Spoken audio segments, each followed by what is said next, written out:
This is the post-game buzz about the post-game, and another reason why, well, this may sound odd to say, but it's a great thing that we have C-SPAN. Immediately, all networks, including this one, and rightfully so, moved directly to analysis when the debate ended. However, C-SPAN and perhaps some others lingered over the shots of the Obamas greeting the crowd tonight at the Curb Center, the Mike Curb Center, if you will, at the university in Nashville.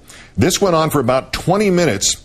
After this debate ended, the McCains had left the stage, left the building apparently within moments of the end of the debate.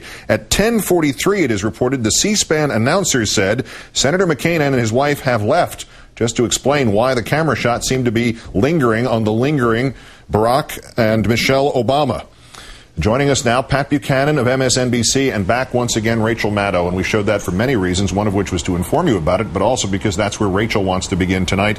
Again, another one of these things that would seemingly not matter, except, I guess, if you were there. These sort of demeanor issues, personality issues, likability issues, sometimes are the things that matter the most coming out of these debates. And there is news to talk about tonight. John McCain did propose a big new multi-$100 billion additional bailout on top of what else has already been done. That is news. But in terms of what people are talking about tomorrow, it might be more their generic personality-based impressions of the candidates. And leaving right after the debate was over seems like a strange move in terms of what kind of impression you might make on people. Pat, if a CNN poll right afterwards of voters, not independents, but a spectrum apparently, suggested that Obama was voted most likable, 65 to 28, and with answer to the question who spent more time attacking his opponent, it was McCain 63, Obama 17. The visceral counts, does it not?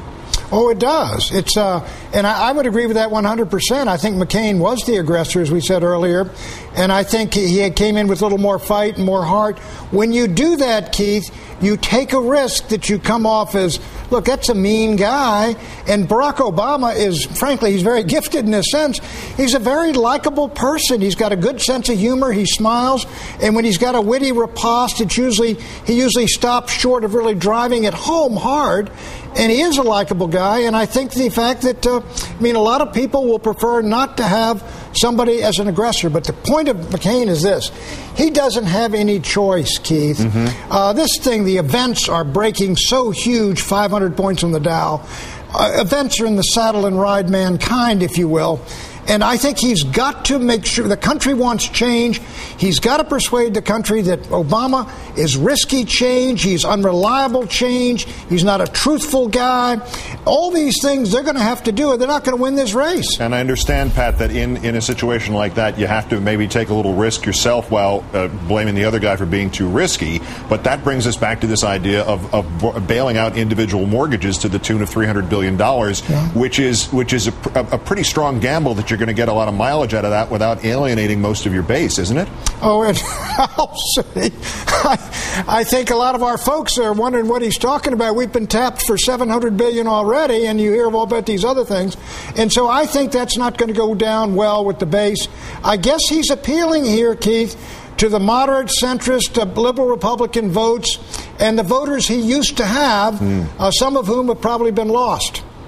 Rachel, give me 30 seconds more on this point. I have to say that McCain needed an economic message tonight if he wasn't going to go after Obama to his face, the way his campaign and his running mate have been going after Obama without McCain present. His economic message was the eBay head would make a good Treasury Secretary. eBay just laid off thousands of workers. I want a huge new hundreds of billions of dollars bailout that my base is going to hate, and they hate me anyway. And he never used the phrase middle class once. So in terms of hitting it out of the park on the economic issue, he's still got one more debate to try to do that.